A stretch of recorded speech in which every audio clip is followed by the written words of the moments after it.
मैं विकास कुमार यादव। आज हम आपको पढ़ाने वाले हैं यूपी टेट के जो सिलेबस के अनुसार जो उसमें दिया गया है। आपको यहाँ से पढ़ेंगे, आपको एक नंबर यहाँ से पक्का है। पहला उसमें जो टॉपिक में सिलेबस में था कि इतिहास जानने के स्रोत। मैं बता रहा हूँ यूपी बोर्ड की किताब से आप जरूर पढ़िए, यहाँ से क्वेश्चन 100% आएंगे और आते रहे हैं। देखते हैं यहाँ पे इतिहास जानने के स्रोत। देखिए पहले तो हम लोग जानते हैं इतिहास क्या है। बीते हुए समय और उस समय के लोगों को समझने और जानने का एक साधन है। मतलब बीते हुए समय में जो चीज़ें हम लोग उसके बारे में समझते हैं वो सब किसके अंतर्गत आता है? इतिहास के बारे में। देखिए इतिहासकारों ने इतिहास को 3 भागों में बांटा है। यहाँ से एग्जाम में पूछता है इतिहास को कितने भागों में बांटा गया है? 3 भागों में बांटा गया है। वह क्या क्या कहा जाता है? पहला है पूर्व या प्राक ऐतिहासिक काल। देखिए यहीं से एक क्वेश्चन पूछता है, पूर्व और प्राक का मतलब एक ही होता है। इसके अंतर्गत लिखित साक्ष्य उपलब्ध नहीं है। देखिए जब पहले पूर्व ऐतिहासिक काल में होता है, जब खुदाई हुई उसमें जो भी मृदभांड मिले, औजार मिले, हड्डियाँ मिली, उसमें कुछ ऐसे साक्ष्य नहीं मिले जहाँ पे लिखित साक्ष्य कहीं पे उपलब्ध हो। दूसरा हम लोग देखते हैं आद्य ऐतिहासिक काल। आद्य ऐतिहासिक काल लिखित साक्ष्य तो मिले लेकिन उसके बारे में कहीं उसको कभी अभी आज तक पढ़ा नहीं जा सका है। यह आपको देखेंगे आद्य ऐतिहासिक काल जो है मेसो वो क्या बोलते हैं, सिंध सभ्यता में ये सब देखने को मिलता है। ऐतिहासिक काल लिखित साक्ष्य है और पढ़ा भी जा सका है। मतलब बात समझिए, 3 प्रकार के इतिहास हैं। पूर्व प्राक ऐतिहासिक काल, इसमें साक्ष्य हैं लेकिन उसमें पढ़ने लिखित साक्ष्य कोई उपलब्ध ही नहीं था। इसके साथ साथ आद्य ऐतिहासिक काल, इसमें लिखित साक्ष्य थे लेकिन उसे पढ़ा नहीं जा सका। और ऐतिहासिक काल जिसमें साक्ष्य लिखित थे और पढ़े भी जा सके। अगला आता है, देखिए उसमें जो साक्ष्य उपलब्ध हुए थे, साक्ष्यों को कहाँ कहाँ पे लिखा जाता था उसके बारे में लोग देखते हैं। पहला है ताड़पत्र। देखिए ताड़पत्र के बारे में देखते हैं। ताड़ के पेड़ के चौड़े जो पत्ते होते हैं उस पर जो लिखा जाता था उसे हम लोग कहते थे ताड़पत्र। अगला है भोजपत्र। यह क्वेश्चन बहुत पूछता है। भोजपत्र का मतलब होता है, भुर्ज नाम का एक पेड़ की छाल होती है, उसके पत्तियां काफ़ी छाल चौड़े चौड़े होते हैं, उसी पे लिखा जाता था, उसे कहते हैं भोजपत्र। अगला है स्तंभ लेख। स्तंभ लेख के बारे में लोग जानते हैं, पत्थरों के खम्भों पर लिखे जाने वाले लेख को स्तंभ लेख कहते हैं। शिलालेख क्या है? पत्थर की चट्टानों पर लिखे लेख को हम लोग शिलालेख कहते हैं। देखिए शिलालेख आपको अशोक के ढेर सारे शिलालेख मिलेंगे, उसके बारे में हम लोग बाद में अध्ययन करेंगे। आज तो पहले हम लोग देखते हैं ताड़पत्र माने ताड़ के पत्ते पे लिखा जाता था। भोजपत्र भुर्ज नाम का एक पेड़ था, उसकी छालों पे लिखा जाता था। स्तंभ लेख पत्थरों के जो बड़े बड़े टीले होते थे उस पे लिखे जाते थे। शिलालेख पत्थर की चट्टानें जो बेदी होती थी उस पे लिखा जाता था। अब देखते हैं पुरातात्विक स्रोत। पुरातात्विक स्रोत के अंतर्गत आपके टॉपिक में पहला क्या है? अभिलेख। देखिए अभिलेख क्या है? अशोक के रुम्नदेही अभिलेख लुम्बिनी नेपाल से प्राप्त हुआ, जिसमें अशोक के बारे में बताया गया है। उपज का 8वां भाग कर के रूप में लिया जाता था। बात समझिए, पुरातात्विक स्रोत में जो अभिलेख है आपके सिलेबस में है, 6 की क्लास में यूपी बोर्ड में दिया गया है। रुम्नदेही अभिलेख यह कहाँ से प्राप्त किया गया था? यह नेपाल से प्राप्त किया गया था। इसमें क्या बताया गया है कि उपज का 1/8 भाग कर के रूप में लिया जाता था। देखिए अगला है सिक्के प्राप्त हुए थे। सिक्के और मोहरों से क्या पता चलता है? उस समय के बनावट, समय और शासक की जानकारी प्राप्त होती है। जैसे हम लोग एग्जाम्पल में देखते हैं। देखिए उदाहरण के लिए एक गुप्त शासक था जिसका नाम था कुमारगुप्त। कुमारगुप्त के जो सिक्के वहाँ पे प्राप्त हुए थे, उस सिक्के में ये दिखाया गया है कुमारगुप्त जो प्रथम था वह घोड़े पे बैठा हुआ है। इसका मतलब वह एक अच्छा घुड़सवार था। दूसरा एक पूछता है ऐसा कौन था? एक देखेंगे समुद्रगुप्त था जो बीड़ा बजाने की उसके चित्र सिक्कों पे छपे हैं। इसका मतलब यह है कि समुद्रगुप्त एक अच्छा संगीतज्ञ था, संगीत प्रेमी था। यहाँ से एग्जाम में क्वेश्चन बन सकता है कुमारगुप्त प्रथम सिक्कों पर कौन सा चित्रांकन है? घुड़सवारी का चित्रांकन है। अगला है समुद्रगुप्त या बीड़ा बजाते हुए दिखाया गया है।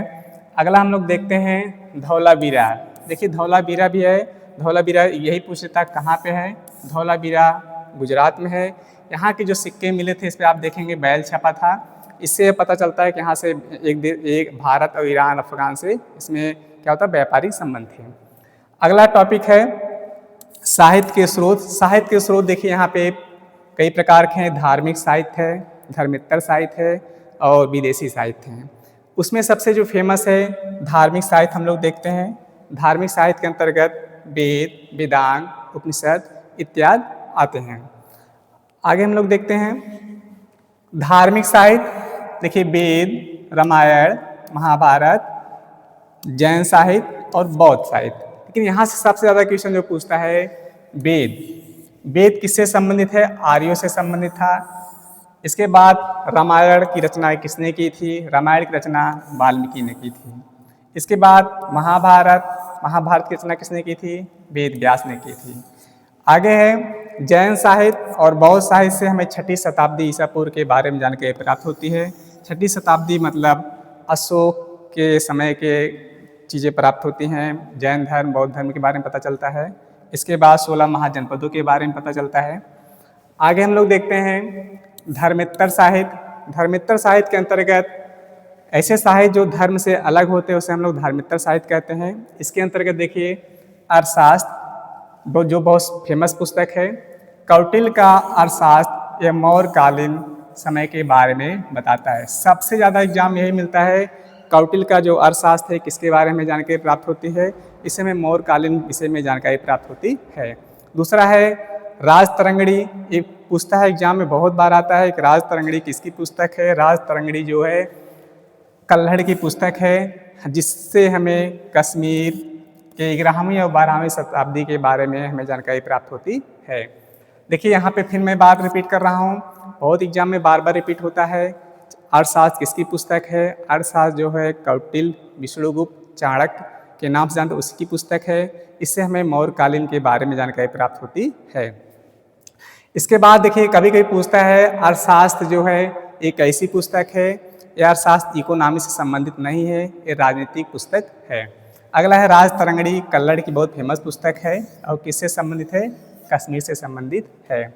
आगे है विदेशी यात्रियों के वृत्तांत। यहाँ से क्वेश्चन पूछता है। यहाँ पे देखिए इंडिका नामक पुस्तक किसने लिखी थी? इंडिका नामक जो पुस्तक है मेगास्थनीज ने लिखा था। यह यूनानी राजदूत था जो मौर्यकालीन समय में भारत में आया था। अगला है यात्रा विवरण। बहुत ये क्वेश्चन दोनों बहुत रिपीट होते हैं, बार बार एग्जाम में आते हैं, आपको मिलेंगे, मैं दावा के साथ कहता हूँ। देखिए फायान एक चीनी यात्री था जो गुप्त काल से संबंधित है, और दूसरा था यात्रा विवरण जो है हेंगशांग चीनी यात्री हर्ष से संबंधित है। देखिए बात समझिए, यहाँ से क्वेश्चन बार बार रिपीट होते हैं, मैं बार बार कह रहा हूँ। इंडिका मेगास्थनीज की है, इस किताब है जो यूनानी राजदूत था। यात्रा विवरण में सबसे फेमस एक पुस्तक है फायान जो चीनी यात्री था, गुप्त वंश से संबंधित है। और यात्रा विवरण में एक आता है हेंगशांग जो चीनी यात्री है, हर्षवर्धन के समय से संबंधित है। आगे हम लोग देखते हैं पुरातात्विक। देखिए पुरातात्विक क्या होता है?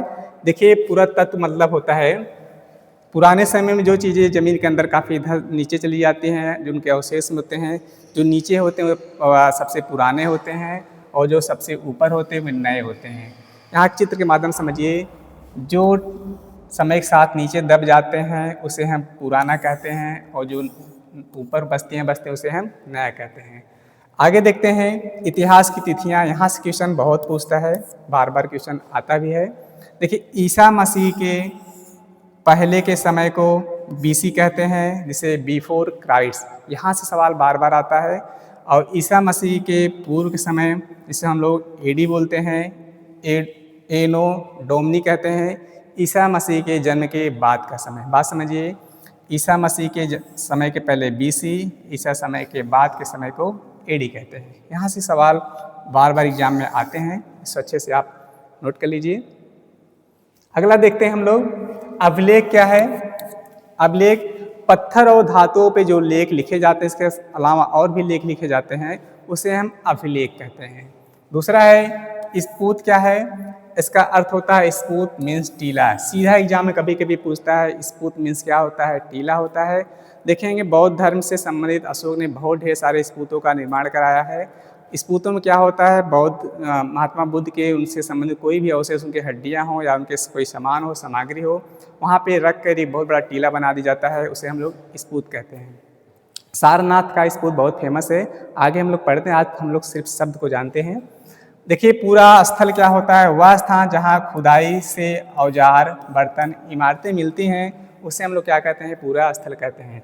यहाँ से इम्पोर्टेंट देखिए, बहुत फेमस चीज़ें दी गई हैं। महाभारत विश्व का सबसे बड़ा क्या है, महाकाव्य। ये भी एग्जाम में आ सकता है, पूरे विश्व का सबसे बड़ा महाकाव्य महाभारत है।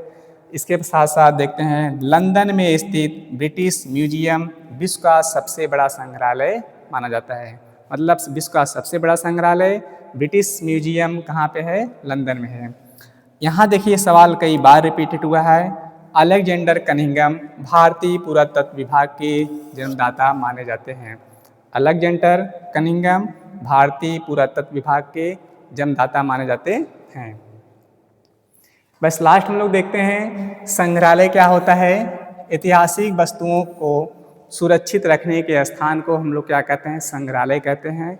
ऐतिहासिक मतलब जो पुरानी चीज़ें पड़ी हुई किसी जहाँ जाके सुरक्षित रख दिया जाता है, उसे हम संग्रहालय कहते हैं। उसे हम आजकल म्यूजियम के नाम से भी जानते हैं। अगला है धर्मेत्तर साहित्य। धार्मिक साहित्य से भिन्न जो होता है उसे हम धर्मेत्तर साहित्य कहते हैं। जैसे अर्थशास्त्र हो गया, राजतरंगिणी होगी, इत्यादि जो बुक्स हैं उसे धर्मेत्तर साहित्य कहते हैं। इसी के साथ आज का ये टॉपिक ख़त्म हुआ। मैं विकास यादव में गारंटी साथ कहता हूँ, आप इससे यहाँ से बाहर क्वेश्चन नहीं आएगा। आप बहुत हाई पढ़ने के चक्कर में आपको समस्या होगी। यूपी बोर्ड की किताबें आप ज़रूर पढ़िए। हम और हमारी टीम एक अच्छे मार्गदर्शन आपको देगी। यहाँ से क्वेश्चन एक भी बाहर नहीं जाएगा। एक एक चीज़ों को हम आपको बहुत बारीकी से दिखाएंगे। अभी हम आपके सिलेबस को भी दिखा देते हैं, क्या क्या एग्जाम आता है और क्या क्या आया है। हमारे चैनल पे आप बने रहिए।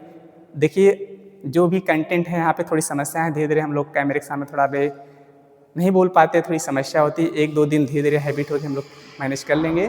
बस इतना मान चलिए, जो मैं कंटेंट दे रहा हूँ यहाँ से क्वेश्चन बाहर नहीं आता। मैं खुद यूपी टेट इसी तरह पास हुआ हूँ, आप भी पास होंगे। ये मेरी वीडियो सबसे उनके लिए हेल्पफुल होगी जो शिक्षा मित्र हैं, जो अध्यापक कार्यरत हैं। देखिए जो पढ़ने में बहुत तेज़ हैं बच्चे, एकेडमिक तैयारी कर रहे हैं, वो तो आसानी से पास कर लेंगे। लेकिन जिनकी पढ़ाई छूट गई है, कहीं कार्यरत हैं, उनको बेसिक नॉलेज बहुत ज़रूरी है। कोई बच्चा अगर इतिहास में MA किया होगा उसे बहुत सरल लग रहा होगा, लेकिन कोई बच्चा अगर वो नहीं किया हो उसके लिए समस्या होगी। इसलिए आप मेरे चैनल पे बने रहिए, धैर्य रखिए। 20-30 दिन के अंदर मैं पूरा ख़त्म कर दूँगा। जय हिंद, जय भारत।